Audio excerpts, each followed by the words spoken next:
Një hap i shumë pritur dhe simbolik është bërë realitet në impjantin kryesor sportiv të qytetit. Pas 10 vitesh nga ndërtimi i stadiumit të Shkodrës, emri Loro Boriçi tashmë është vendosur në hyrjen kryesore, duke dhënë stadiumit identitetin që meriton. Kryetari i Bashkisë Shkodër ka qenë vetë prezent gjatë procesit të vendosjes së emrit të stadiumit, ndërkohë që u shpreh se vendosja e emrit vjen pas disa ndërhyrjesh të realizuar në këtë impjant dhe në mjedise të tjera sportive. Është një ndërhyrje e thjeshtë, por absolutisht dinjitoze dhe rëndësishme për këtë stadium të Shkodrës.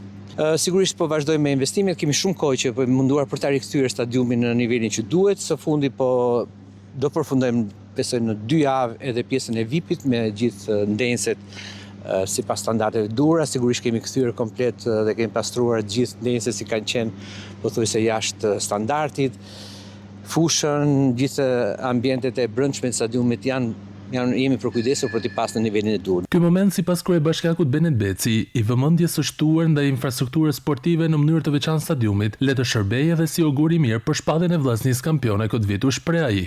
Jam i sigurt se me këtë performancë që ka pas, me këtë ekip, me këtë vullnet, me këtë dëshirë, me atë trajner të mrekullueshëm, do të thoya që po lufton jashtëzakonisht shumë, jemi krenar edhe uroj shumë që ne të jemi këtë vit kampion pas shumë viteve që mezi e presim. Në kuadër të frymës festive të 107 vjetorit të vllaznisë, është bërë edhe një thirrje për tifozët dhe komunitetin sportiv të propozojnë që 4 tribunat e stadiumit të mbajnë emrat e kolozëve të futbollit shkodran. Propozimet pritet t'i paraqiten së shpejti Këshillit Bashkiak për Miratim.